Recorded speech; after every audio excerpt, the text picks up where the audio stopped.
You ready? Look at this Sure up. It's thing. going to be amazing. Amazing. How are you this evening? Oh, it's another day. Another wonderful world here in the world of whatever. Wonderful day. Indeed, indeed. Okay. You ready to start the show? Let's do it.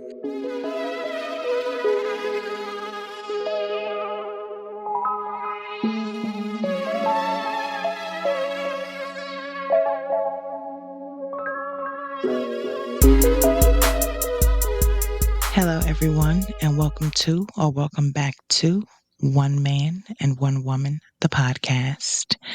I am one half of your co hosts, Tara Michelle. And I am Flan. Yes, he is. So tonight we are going to be talking about daddy issues, which was your idea. So why don't you start off by telling us when you say daddy issues, what do you mean? Just, some of the effects and character issues some of us have dealing with, not having a father around or not having a consistent father figure around. Okay. So, first question, how do you think not having a consistent father around affected you the most? Like, what area or stage of your life did that affect you the most? Man, because it's affected all of them. I'll say, probably, just the early childhood stuff. There was some foundations that weren't built that, affected, everything that came after that. So, just not having the confidence to do certain things or, like I never really pursued anything athletic. I think, I've told you the story, in passing the conversations that we've had before about like, you know how big of a football fan I am. And I loved football and wanted to play football, but I'd be out in the backyard like throwing the ball to myself. There was nobody around, and I didn't have that situation to help me build the confidence to go, you know, try to play, for my school or something like that. So I think I missed out on a lot of things in that area just because I didn't have that presence and someone who could engage me in certain areas and and help me build some of that confidence. So. Yeah, if to answer your question, I think like early childhood, a lot of things were missed out, you know, at that point, not even mentioning, the relationship with my mom and, how that was a little more strained, with her being a single mother and with me, being my father's child. So, yeah, early childhood was probably the roughest part. Okay. And so, are you saying that when you don't build that confidence at a younger age, it sticks with you throughout adulthood?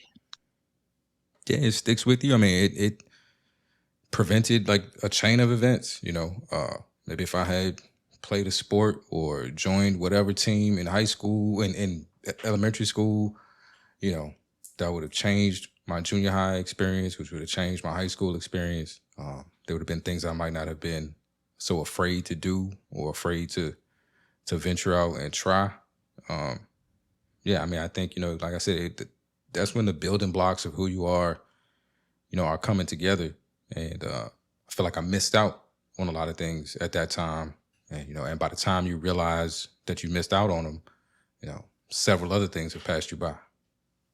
Okay. And what other areas has it affected you in a negative way?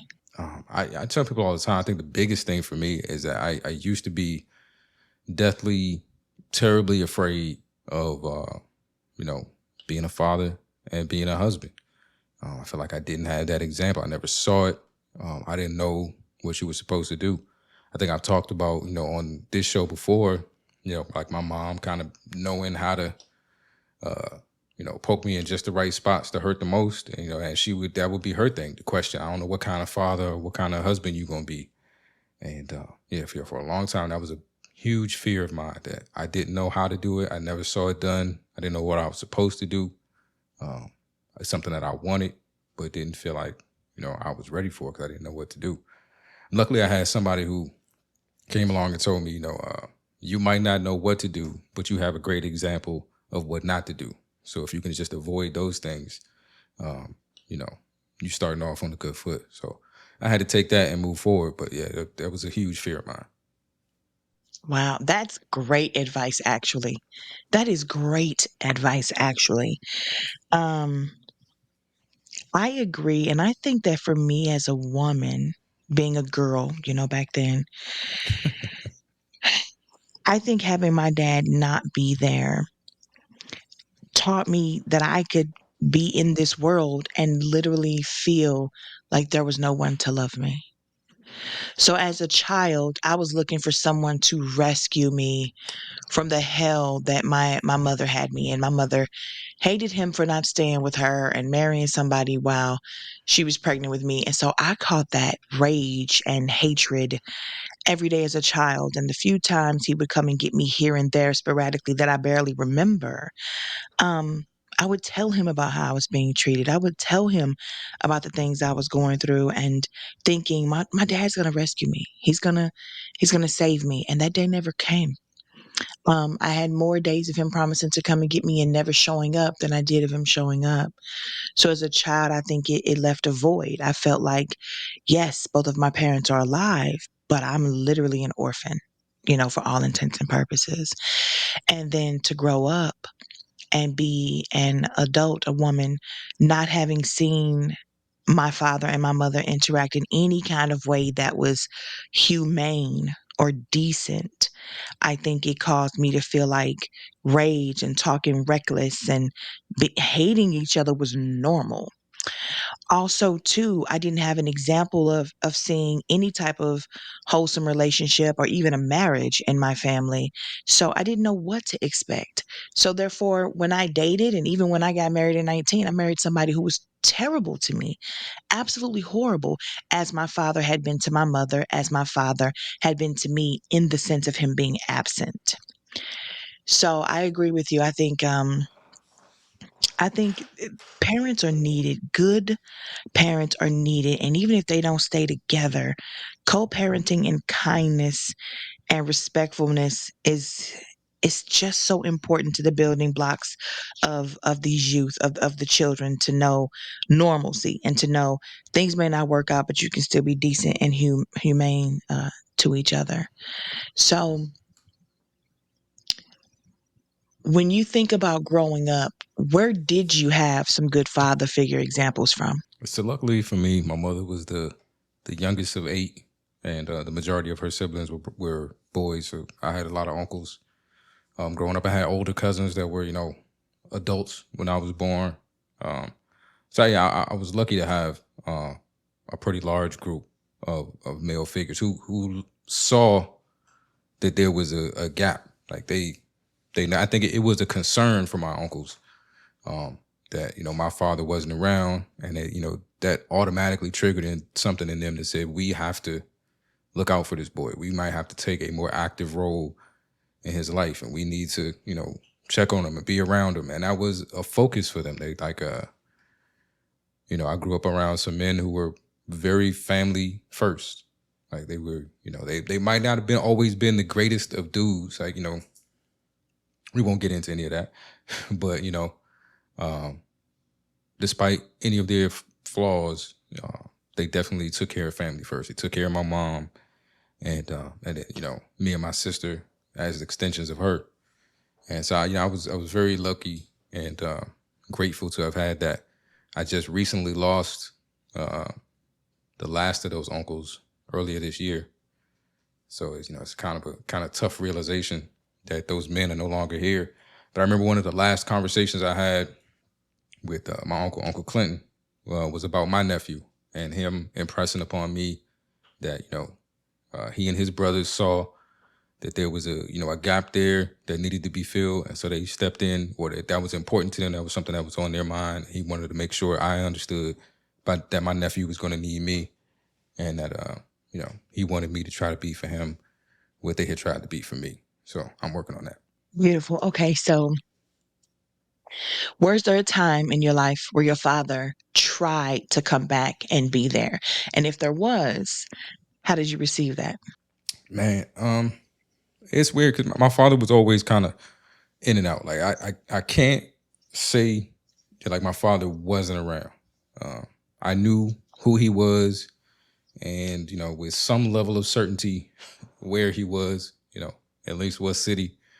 And I saw him on a somewhat regular basis. I don't know. In the early years, it may have been somewhat regular, but he was the kind of dad that pick you up, take you to his girlfriend's house, drop you off, and you see him in 2 days when your weekend is over and you going back home. So yeah, Drop you off at his girlfriend house. That is wild. yeah, a Wild. lot of that, a lot of that, a lot of grandma's house. Um, but yeah, like you said, I had a lot of those experiences that you had. The saying they were going to show up and then not showing up, or asking me what I wanted for my birthday and, yeah, getting me nothing. And so I used to think, like, would it be better if I didn't know who he was? Like I would see kids who had no idea who their father was and see the struggle that they were going through, and it's like, I know who he is, I can see him, and I would, if I, like I said, when he would call and say I'm coming to get you and then not show up, it'd be like, I wouldn't be upset right now if you hadn't said you were coming. I wasn't expecting you to be here.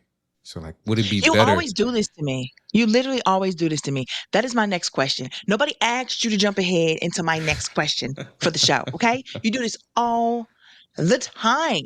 But yes, that is a very serious question. Which is worse? A piss poor parent or an absentee parent? Who's the biggest monster? That's a very good question. Um, like I said, if I had no idea who he was, maybe I could have lost myself in the fantasy that he didn't know about me, and that if he knew, he would be there. But I knew he knew about me. I knew he knew exactly where I was at all times, and so like, you have the understanding that I know exactly who is not paying me attention. So I don't know what it feels like to not know. I know it sucks to know, and then that person just, I don't know, pick and choose, when they want to be around. Is it what does that do to your ego?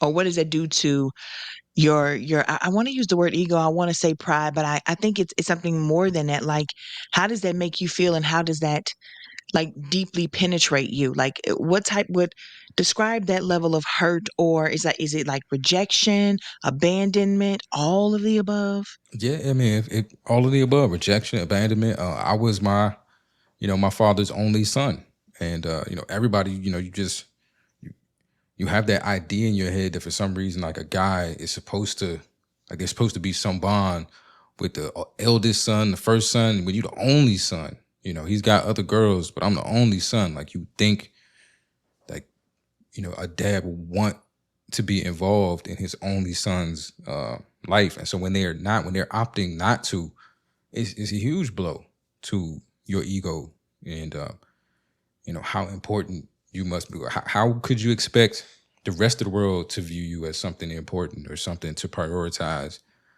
if this man who you're his only male heir, you know, doesn't really care? Like, it sucks, and then it you start taking ownership of issues. I started taking ownership of issues between my mother and I, because it was like, we don't get along because I'm too much like him, or I remind her of him, I look like him, and some of it was just her dealing with the stress of having to be both parents, and that being stressful for her. Me, and so we just butted heads, and a lot of it, it felt like something was wrong, or that she didn't like me, or that we didn't like each other, and it was just the stress of the situation, um, with not having that person around or contributing in any way. Like, not only was the physical presence not there, but, like, yeah, we talking no child support, no nothing. I think I do like that you brought this up to the women who are listening. We got to stop doing that. You laid down with that man, you had that baby. I don't care if it's the spitting image of that man.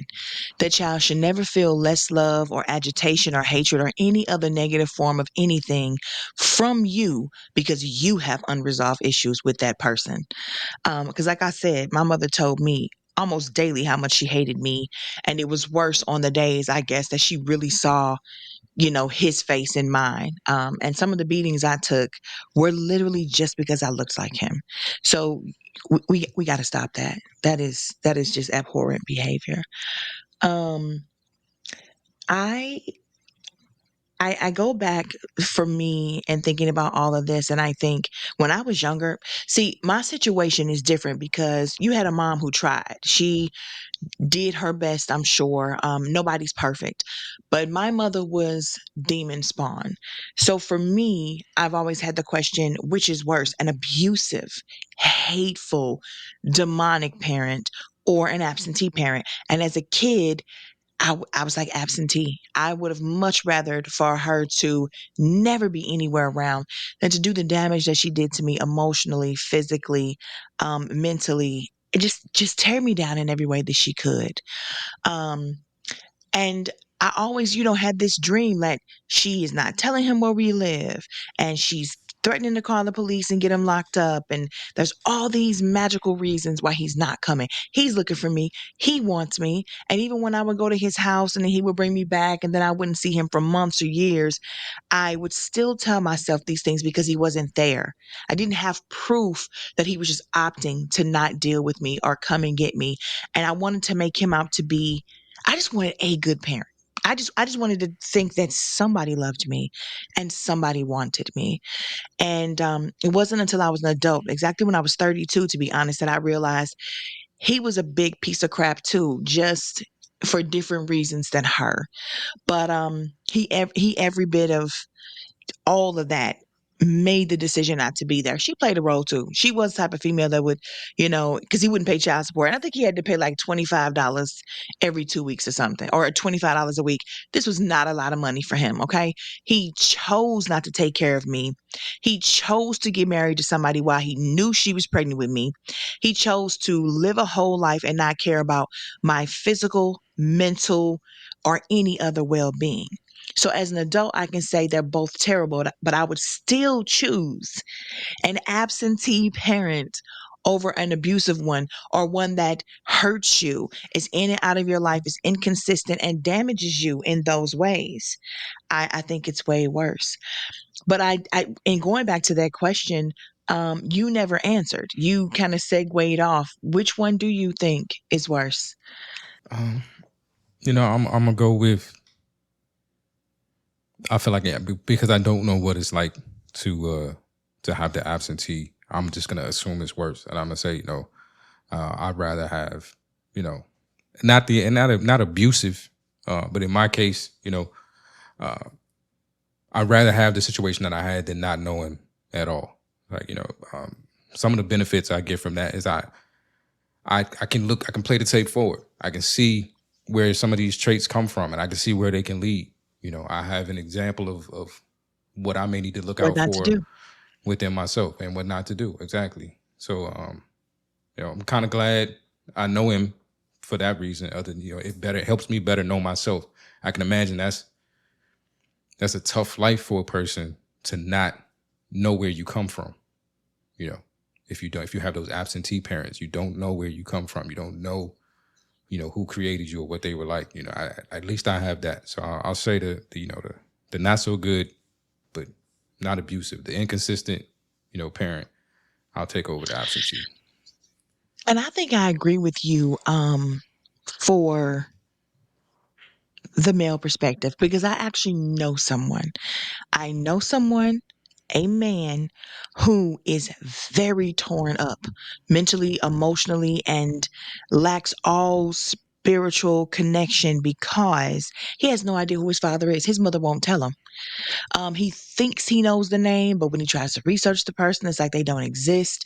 And that tears at him for that reason. He doesn't know if he looks like the man, what traits he gets from the man, like any of that. Heck, he wouldn't even know his medical history if something were to happen to him. He doesn't know what runs on the inside of the family over there. So I think I think there's a difference though. I think from the male perspective, with there being logic and with there being so much passion and involved in connecting to who you are as a man, being and knowing where you came from. For me as a little girl who's more emotional, I think I would look to my mom to know more about me. That's the girl. Like I relate to the girl to know about what changes my body might go through or what my temperament might be.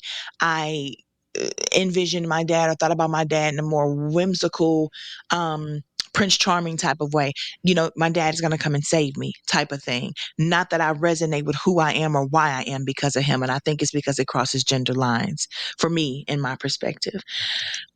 So if your dad comes back or when he came back to try to say, hey, I'm sorry, let's build something as an adult, are you receptive to that? Do you trust it? Or are you hesitant? Or are you just vehemently like, you know what? The time has passed. I don't need a dad anymore. And you just move on with your life from there. Man, so it's another one where it's like all three. I'm checking all the boxes. It's a lot. It's a heavy. That's a heavy question for me because I have. I think my dad did try to come or is currently, trying to participate more in my life, and I'm not 100% blocking him, but I'm not very receptive. And I'm torn with that. On one side, biblically, religiously, the Bible tells you, to be wary of wicked and useless people. And so, a person can prove to you over time that they're just and it sounds horrible to be talking about, your father in that way. But some of the experiences, most of the experiences have not been very positive. I'm trying not to be, even in this moment, I'm trying to be a respectful son. Like, I was always raised to respect the position, even if you can't respect the person. And so he is my father. And so, certain ways I don't want to talk about him, but no, I am torn with that because there are things that say I'm supposed to protect my peace and I'm supposed to protect my sanity and I'm supposed to protect my children and I'm supposed to, you know, um, I have the responsibility of taking care of my happiness. And if I know that this person comes around and when they come around, normally good things don't come with them, I'm well within my rights to say, I'm making an executive decision to not be around this person. At the same time, with the things I went through personally and battling addiction and treating people poorly and wanting them at at point or needing them at some point to be able to attempt to forgive you or at least see you differently. I realized in my recovery situation that I was denying my father the very same forgiveness that I was asking, from my ex-wife and my daughter. My daughter, at least, she probably doesn't remember much of that, but she was a baby having to come visit me in rehab. Like I haven't been the greatest dad. And if I want them to forgive me and see me differently, I need to be able to do the same for him. But it's a struggle. Like I'm a grown man now. I'm past the point of needing a father. I'm cool with having my father in my life as an elder that I know, but I'm really not in the market for a dad right now. That ship is sailed. Okay. And I fully understand that. I do want to interject though and say, because I know about your relationship with your daughter, you're a fantastic dad. For someone who comes from not having one consistently, I can appreciate the fact that you did not do what I'm about to ask you about. Why do you think that men, specifically men who grew up with no fathers, perpetuate this cycle? Why would you know what it was like to not have a father and turn around and abandon your children? Yeah, that's a very good question. First of all, thank you. Thank you. I'm trying to be the best dad I know how. But yeah, I wish I knew the answer to that. I think some of it is probably a lot of fear.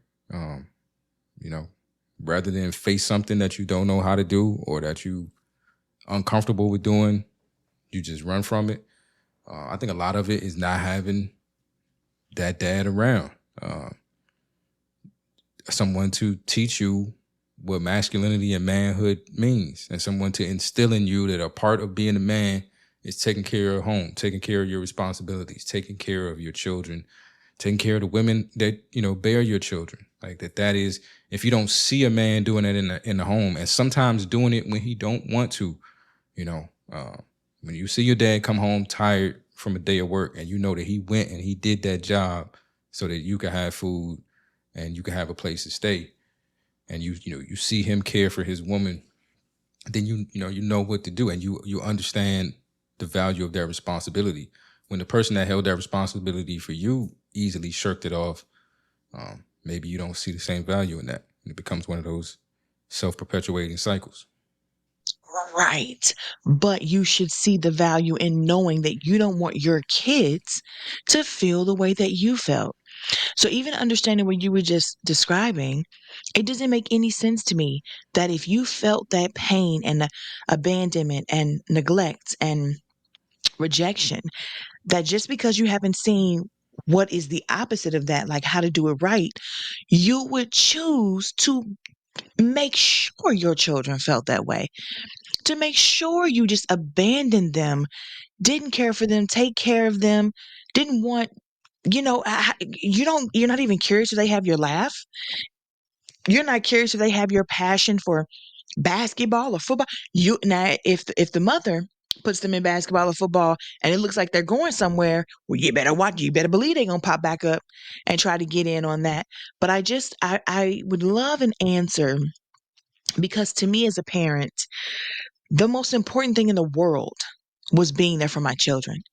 I was a paralegal and I was in school. I wanted to go to law school, but the firm that I was working for was like, I need you here more than I don't.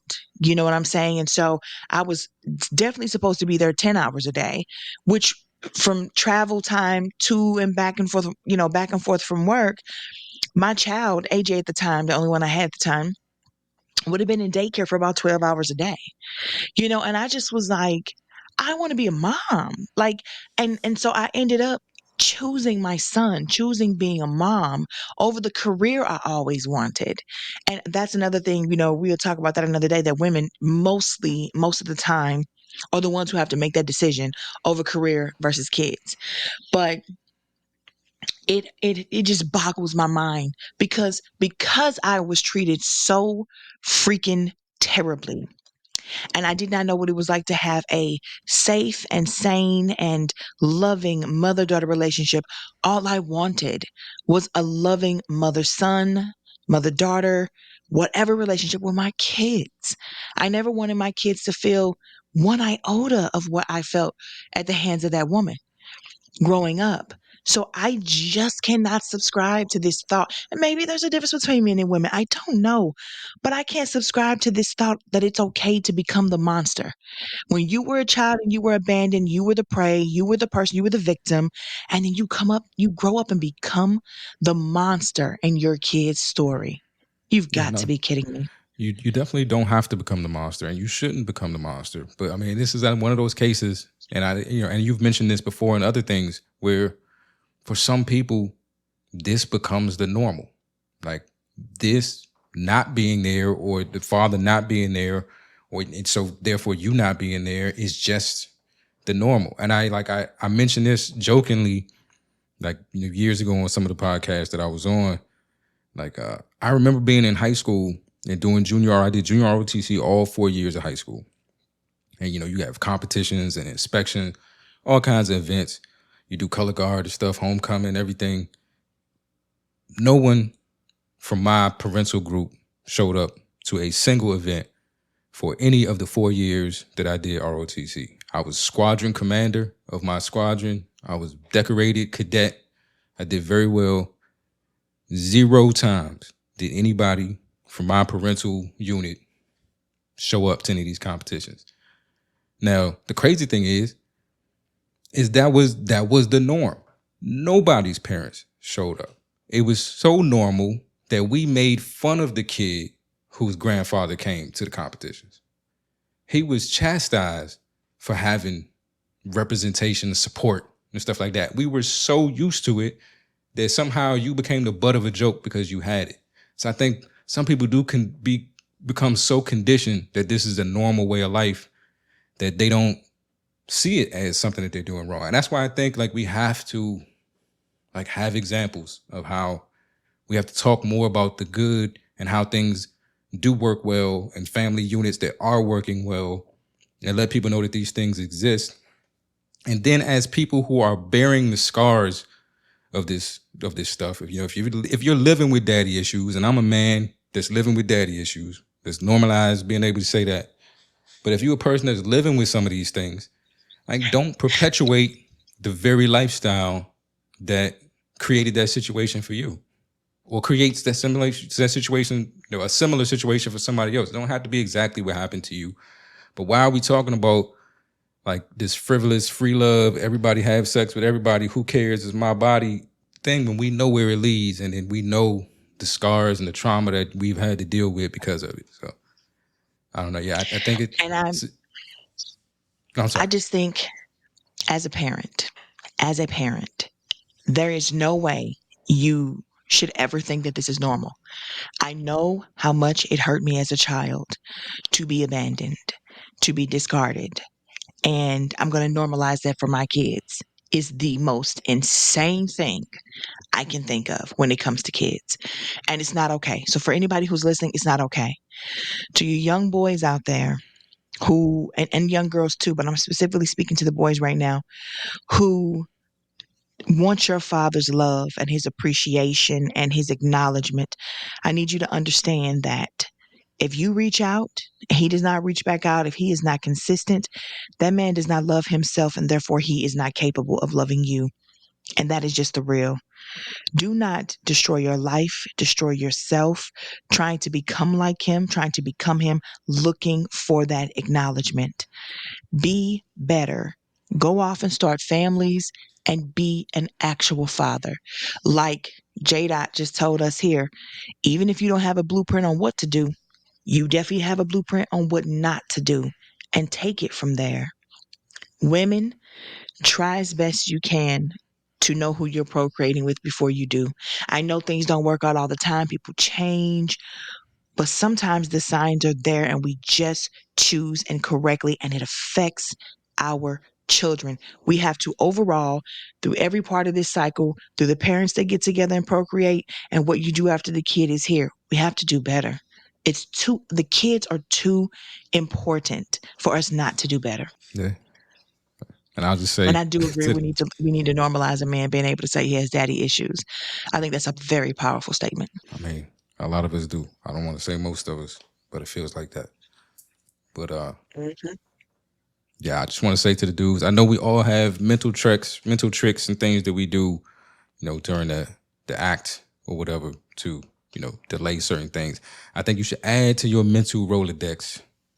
Like, just if you're getting ready to make a move with a girl and you don't think that you wanna, like, and you could not stomach the idea of having a kid or co-parenting with this chick, just imagine a little kid in the backyard throwing a football to himself, and let that sadness and depression rush over you and send you home to make a better decision. Chill out, dog. Go jerk off. You'll be all right. Oh, oh wow. Or just shoot them somewhere else. Here's the thing. Can you explain? So just give us a very clear and concise picture of how one throws a ball to themselves for the people. I mean, it's as simple as it can be.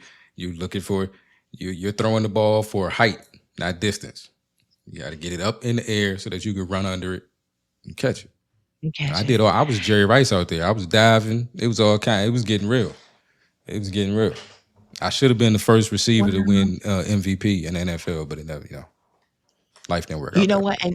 And for the women out there, because my oldest son can attest to this. I didn't play basketball or football. But you know what? I'm pretty good at shooting the basketball, and I'm pretty good at throwing the football. For a girl who is not into either sport and has never played a team sport, I was pretty awesome. But I got out there with my son. I know that. So to the women, you can be out there and play sports with your son. If he doesn't have a father, or if you got a brother, a best friend, somebody, find them some good male role models, grandfathers, uncles. Don't leave your children out here and think that you can do it alone. A lot of us have. Okay, but what I'm saying is a young boy is way better, or way more. What is it? Well rounded when he has male influences, positive male influences. As a woman, you cannot fully teach him how to be a man because we've never been one. And I know some women get so offended and they want to be celebrated on Mother's Day and Father's Day. That's out of spite. You need to grow up. However, you don't have to not do things just because you're not a male. We can throw a ball. You know what I'm saying? And yeah, we just got to do better. That is like the theme of this for me. We have to do better all around. Period. And to All these around. fathers out here who think it's okay, You think it's okay to actually abandon your children. You think it's okay to procreate with people and say, well, I hate her, so I'm not dealing with the kid either. You should be ashamed of yourself and you should carry that guilt every day for the rest of your life. Um, and back to what when I asked you about letting him back into your life, I think, because a lot of people will say, well, the Bible says you got to honor thy mother and father. You don't have to be disrespectful, and you can love somebody from a distance, and you can honor them from a distance, but you do not have to let toxic people in your life and in your children's lives to prove a point. That is most certainly not what God is saying, what the word of God is saying in the Bible. You have to do what's best for you and your children. And for me, at this point, when I do talk to my biological father, it is more like you said, like a person that I know, like somebody I know that I'm related to, that I wish the best for. I don't have any ill will or intent. Sometimes we can have great conversations where we laugh. And it's interesting to get to know him a little bit and allow him to get to know me a lot more. Um, but yeah, come on. What are you going to teach me at this point? I'm in my 40s. That time has passed, but I do like the fact that I can at least have a conversation with one of my parents. He is a mess, but he's also funny. I do look like him. And yeah, I'm glad that I was able to salvage a talk ship, a talk ship where I can have conversations once every 2 or 3 months and get my fill until the next time. Any words of encouragement or wisdom for the people? I think we pretty much have done that already, but is there anything else you want to say in closing? Um, I just want to sincerely apologize to all the imaginary friends that I mossed in the backyard before mossing was a thing. Just it was business, God, strictly business. Nothing was personal. Just had to do what I had hilarious. to do. Oh, all right, people. Well, that's the end of this episode. Thank you so much for listening. And as always, make sure until you come back next week to be good to yourself and be kind to others. Until then, holla. Holla.